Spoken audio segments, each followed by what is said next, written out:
모든 준비 끝났습니다. 청와대 민정수석 26당 하면서 외교, 안보, 사회 갈등 모두 다루고 갑니다.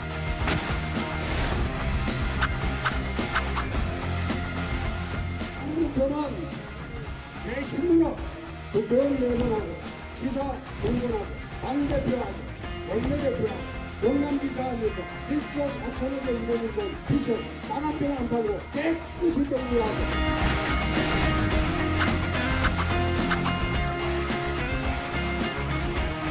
의사로서 살아있는 바이러스 잡다가 안랩에서 컴퓨터 바이러스 잡다가 지금은 낡은 정치 바이러스 잡고 있으니까 나는 팔자가 바이러스 잡는 팔자인가 보다.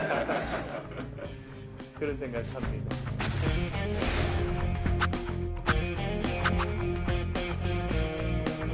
저는 평생을 경제 전문가로서 또 안보 전문가로서 배우고 경험하고 고민한 것을 이 나라를 위해 쓰이고 싶어서 출마했습니다. 능력 있는 대통령이 될 자신이 있습니다.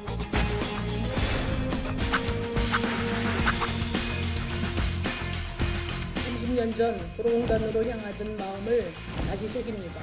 그때처럼 두렵고 떨리지만 그때처럼 이 길이라는 확신이 있습니다. 일한 만큼 대가를 받는 행복한 사회를 만들기 위해 근본적인 개혁을 추진하겠습니다.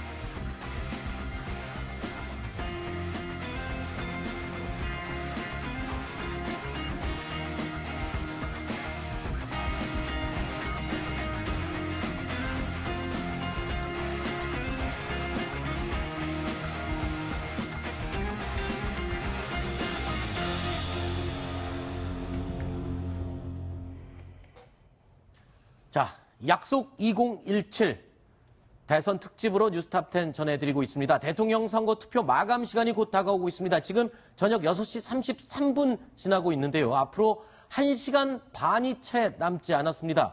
지금 이 순간 가장 궁금해하는 것들 중에 하나가요. 바로 투표율입니다. 이 투표율 어떻게 진행이 되고 있는지 김동혁 기자가 나와 있습니다. 자, 지금 현재 투표율 지난 대선과 비교해서 어떻게 지금 진행되고 있는지 비교를 해주시죠. 네, 일단 먼저 말씀드리면 가장 최종적인 지금 오후 6시 기준으로 봤을 때는 한 3.1% 정도 낮은 모습을 보이고 있습니다. 아하.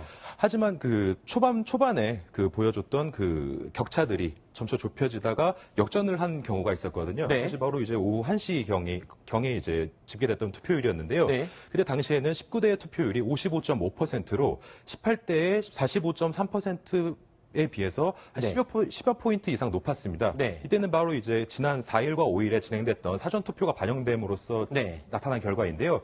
당시 사전투표의 투표율이 26.06%이다 보니까 네. 한꺼번에 그 추월하는 그런 결과가 나타났습니다. 네. 네, 그 이후로도 계속 앞서가는 모습을 보이다가 오후 5시경에 동률을 이루고 지금 현재 6시 이후부터는 다시 낮아진 모습을 보이고 있습니다. 네. 자, 지난 대선 같았으면 지금 6시가 지났기 때문에 여기서 멈췄어야 하지만 네. 이번 대선은 저녁 8시까지 2시간이 더 길어졌지 않습니까? 그러면 남은 이 2시간 동안에 이 투표율이 어떻게 될지도 아직 모르는 거죠? 네, 그렇습니다. 실제로 중앙선관위 측 같은 경우에는 투표율이 80%가 넘을 것이다라고 이제 집계를 하고 있고 예측을 하고 있는데요. 네.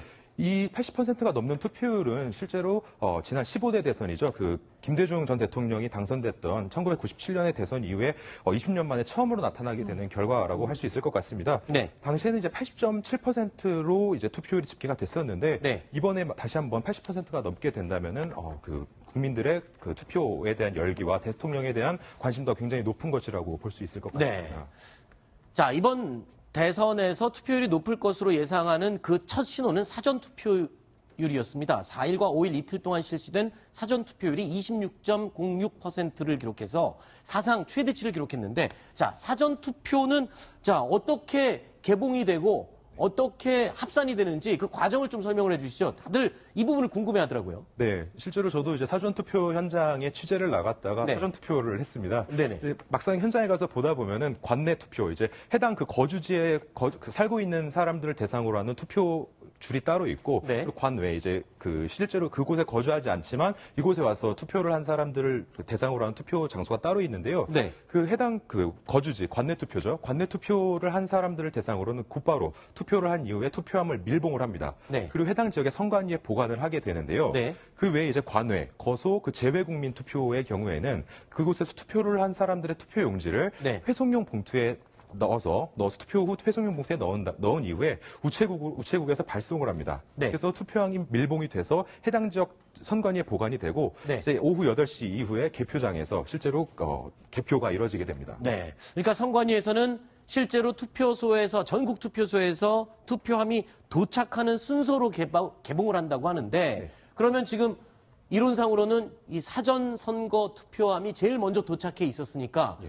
개봉도 사전 선거 투표함을 제일 먼저 열겠군요. 예, 그럴 것이라고 이제 보여집니다. 네. 실제로 이제 그 사전 투표에 대한 열기가 더 뜨거웠었고, 사전 투표함이 먼저 도착이 돼 있었으니까 먼저 열 것이라고 네. 보이는데요. 이 사전 투표 같은 경우에 이제 그동안 보관이 되어 있었던 것에 대해서 사람들이 굉장히 많은 의구심을 품었습니다. 그렇죠. 나흘 동안 있었는데 이 나흘 동안 그 투표하면 어떤 일이 벌어질지도 모르지 않습니까? 예, 실제 제 주변에서도 각종 의혹을 제기한 사람이 있었습니다. 네. 과연 실제로 보관이 제대로 되고 있는 것이냐. 어떻게 보관이 됐답니까? 예, 그 사전 투표함 같은 경우에는 이제 선관위가 지정하고 있는 장소에서 철저하고 이제 굉장히 엄밀한 방법으로 이제 보관이 되어 있었는데요. 네. 24시간 모니터링의 과정을 거침으로써 그 누구도 쉽게 접근할 수 없도록 네. 접근이 차단된 형태를 보여주고 있습니다. 사전 투표함 같은 경우에는 밀봉 스티커를 붙인 상태에서 보관이 되고 있고 네. 그 투표함이 보관되고 있는 장소에는 CCTV가 설치가 되어 있어서 누구라도 이제 접근이 할 경우에는 그 누가 접근했는지 여부가 쉽게 파악이 되고요. 네. 또한 동시에 이제 그 출입을 하는 경우에 이제 안면 인식기가 설치가 되어 있습니다. 그래서 안면 인식을 통해서 출입을 하게 되는데 실제 그 해당 장소에 출입을 한 사람의 신원이 명확히 밝혀져야만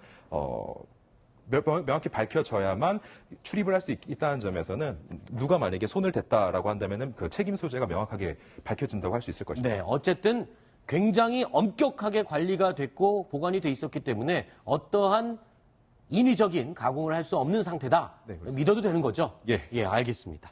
자, 그런데 이 투표소들 가운데서는요, 여러분께서 다녔던 그냥 일반적인 투표소 말고 굉장히 이색적인 장소에 설치된 투표소가 있다고 해서 여쭤보겠습니다. 순소 변호사, 네. 어떤 투표소들이 있는 겁니까? 네, 지금 화면에 나오죠. 미용실입니다. 미용실에 투표소가 마련이 됐어요? 그렇습니다. 서울 서대문구 홍은동에 있는 홍은 제2투표소가 바로 지금 화면에 보이고 있는 그런 개인 미용실인데요. 네. 지금 미용실 안에 그런 그 집기들을 치우고, 겉으로 보기에는 뭐 전혀 차이가 없어 보입니다만 벽에 붙어 있는 여러 가지 미용 관련된 사진들을 확인할 수 있는데요. 그러네요. 벌써 이게 10년째 지금 투표소로 활용되고 있다고 합니다. 네. 그리고 이 미용실이 이제 30년째 이 자리에서 영업했기 때문에 주변 그 지역 주민들의 동네 사랑방 역할을 하고 있는 그런 곳이라고 합니다. 또 다른 또 이색 투표소가 있다고요? 네, 그렇습니다. 지금 나오고 있는 곳은 충남 논산시 성동면에 있는 곳인데요. 네. 이거 역시 좀 신기합니다. 바로 농기계 창고를 네. 쓰고 있습니다. 아하. 어제 소유주의 이름까지 지금 나와 있는데요. 네. 이게 농기계 창고를 투표소로 이용하고 있는데 이게 어찌된 영문이냐 하면요. 기존에는 이제 근처에 있던 초등학교를 투표소로 활용했습니다. 네. 근데 그 초등학교가 학생 수 감소로 인해 폐교되면서 마땅한 장소가 없자 이제 그 개인 소유의 농기계 창고를 빌려서 이번에 투표소로 활용하고 있습니다. 네. 얼마 전에 저희 탑10에서도 소개해드렸는데 네덜란드에서는요 투표를 독려하기 위해서 이색 투표소를 풍차에다가 마련하고 풍차에 자동차를 탄 채로 드라이빙 스루로 투표를 할 수 있는 투표소도 네덜란드에는 만들어져 있었다. 저희가 뉴스탑10에서 한번 진짜 소개를 해드린 적이 있는데 우리나라도 이렇게 이색 투표소들이 있군요. 그래서요 저희가 이색 투표소에서 투표를 마친 주민과 직접 인터뷰를 해봤습니다. 뭐라고 이야기를 하는지 들어보시죠. 미용실이라 좀 색다르기는 한데 저희는 항상 이곳에서 투표를 하고 있어요. 들어가면 드레스도 있고요. 미용실 거울이랑 빗이랑 드라이기 그런 거 다 보이거든요. 그래도 깔끔하게 치워주시고 넓은 편이라 저희들의 동선이 잘 나옵니다.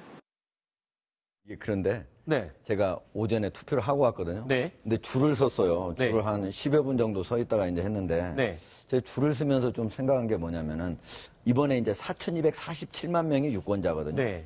그래가지고 지금 전국의 투표소가 13,964개예요. 네. 그러니까 한 3,000명당 한 개 꼴이라고 볼 수가 있는 거거든요. 네. 그런데 뭐 아파트 지역 이런 데는 사람이 많을 거 아닙니까? 네. 근데 적어도 좀 투표소는 네. 가면은 바로 좀 투표할 수 있도록 이렇게 줄 서가지고 한참 기다리지 않고 네. 좀 이렇게 할 수 있도록 저런 투표소, 이색 투표소 좀 많이 만들어서 아마 저 사람들 적은 곳에서 저런 것들이 만들어진 것 같은데 네. 좀 저런 것들을 좀 많이 만들었으면 하고 제가 만들 때마다 뭐 30만 원뿐이 안 준다고 그러는데 좀 더 돈을 많이 주면은 좀 더 많은 사람들이 호응해가지고 만들 수 있지 않을까 그런 생각을 해봅니다. 그러니까 저 투표소로 장소를 민간이 제공을 하면 30만 원 장소 준다고 합니다. 대여료로 30만 원을 주는군요. 예. 그러면 30만 원이면은 이게 어떤가요? 그 영업하는 곳을 빌려주는 사람 치고는 좀 손해죠. 없다고 할 수 왜냐면 있겠군요. 그날만 빌려주는 게 아니라 아하. 전날은 또 준비해서 설치해야 돼요. 그렇군요. 최소한 이틀간을 빌려줘야 되는 거거든요. 네. 그러니까 별로 많은 금액이 아니죠. 자, 하정대 위원이 얘기를 하셨으니까 갑자기 궁금해지네요. 손수호 변호사. 네. 이런 투표소는 어떤 기준으로 정하게 되는 겁니까? 네, 공직선거법에 규정이 있습니다. 네. 147조에 투표소의 설치라는 그 조항이 있는데요. 네. 1항에 보면은 이제 읍면동 선거관리위원회는 선거일 전일까지 이제 관할 구역 안에 투표구마다 투표소를 설치하여야 한다라고 되어 있는데 네. 이제 하지만 여러 그 투표소를 설치할 수 있습니다. 네. 그러다 보니까 각 지역마다 다르죠. 어떤 그 인구의 밀도도 다르고 네. 거리도 면적도 다르기 때문에 일단 서울시 선관위 관계자의 말을 좀 들어보면은요. 서울에는 보통 5,000명 기준으로 해서 네. 투표소를 한 군데씩 만든다라고 하고 있고요. 또한 지방 같은 경우에는 이제 그 인원수가 훨씬 더 적어질 것으로 보입니다. 그리고 이 해당 조항에 보면 이런 게 있습니다. 일단 우선 투표소는요, 민간 시설이 아니라 공공기관에 어제 설치하도록 되어 있습니다. 그래서, 이제 그 학교, 읍면 동사무소 등 관공서, 공공기관 단체 사무소, 주민회관 등등을 하게 되는데, 네. 이게 부족할 경우에는 민간 시설을 빌려서 할 수 있도록 되어 있고요. 네. 만약에 이렇게 민간 시설을 빌리겠다라고 하면은 거기에는 이제 그 되도록이면 응하도록 하는 그런 조항도 담겨 있습니다. 그렇군요. 자, 그런데 오늘 투표소에서요, 대부분의 사람이 아무 일 없이, 그냥 편하게 소중한 한 표를 행사를 했는데, 좀 사건, 사고도 있었다고요? 이색적인 일이 있었다고 하는데 어떤 일이 벌어진 겁니까? 좀 네. 당혹스러운 상황이었던 것 같은데. 그렇습니다. 두 가지 사건이 있었는데요. 우선 네. 첫 번째, 대리 투표 사건을 좀 먼저. 대리 투표요? 네, 당연히 어떤 해서는 안 되는 사연이 행위죠. 있습니까? 네, 오늘 오전에 부산에서 실제로 있었던 사건인데요. 네.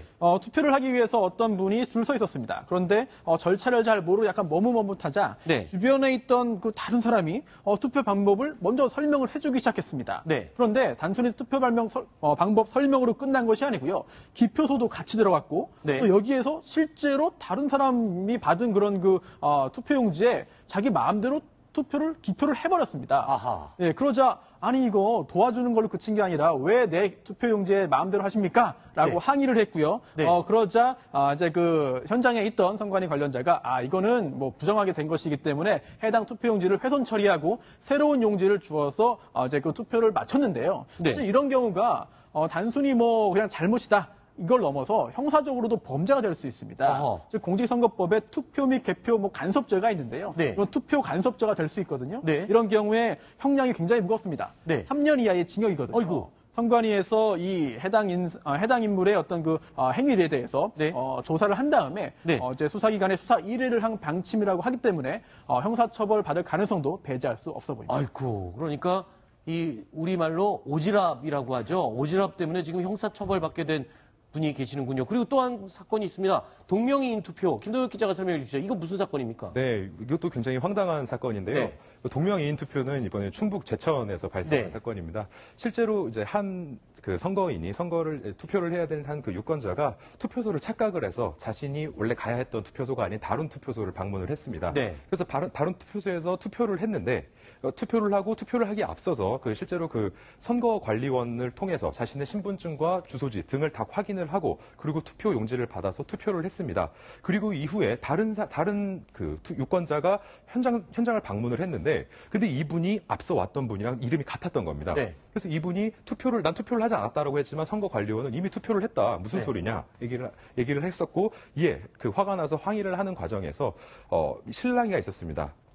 그로 인해서 이제 그 선관위 측이 이제 경위 파악에 나섰는데 실제로 그 앞서서 투표했던 분과 이 분이 뒤늦게 찾아온 분이 이름이 같았고 하지만 생년월일과 주소지가 달랐습니다. 그러면 그 투표에 용지를 나눠주던 그 직원이 잘못한 거 아닙니까? 예, 맞습니다. 그래서 실제로 그 해당 뒤늦게 온 분은 네. 굉장히 언짢아했었는데 그 선관위 측에서는 앞서 온 분의 투표는 이제 인정을 해주겠다. 네. 인정을 해주겠다고 했고 뒤에 오신 분도 새로 이제 투표를 할 수 있게 해주겠다라고 했지만 뒤에 원분이 그 앞서 그 사후 처리에서 미흡했던 선관위 측 직원의 그 행태에 좀 분개한 나머지 그냥 투표를 하지 않고 돌아갔다고 합니다. 아, 그러니까 기분 나쁘다고 그냥 갔다는 말이군요. 예, 알겠습니다. 굉장히 길게 얘기했고 제가 알겠습니다. 예. 근데요. 대변인 짧게 한마디. 아마 시청자들도 이미 투표를 마친 사람이면 이 상황을 정확히 알 텐데 이거는 그 투표 사무원이 명백히 잘못한 거예요. 왜냐면은 이름만 확인하는 게 아니고 거기 등재번호라고 있어요. 저도 할 때 등재번호가 있고 등재번호를 확인합니다. 그리고 그 자리에다 저는 사인을 했더니 사인은 안 된다면서 이름을 서명을 하라고 그러더라고요. 이름을 서명하도록 되어 있기 때문에 등재번호를 보면은 당연히 달랐겠죠. 그랬겠죠. 설령 동명이인이라고 할지라도 이거는 분명하게 거기에 선거 관리를 하는 투표 사무원이 잘못한 거다. 이렇게 말씀드릴 수 있습니다. 어쨌든 한 사건 대리 투표는 유효 투표로 인정받지 못했고요. 동명이인 선거 사무원의 실수로 하게 된 동명이인 투표는 유효한 투표로 인정이 됐습니다. 자, 이 이외에는 이런 불미스러운 일이 없었겠죠. 다들 소중한 한 표가 잘 행사됐으리라 믿습니다. 김도혁 기자 이야기는 여기까지 듣겠습니다. 오늘 말씀 고맙습니다. 감사합니다.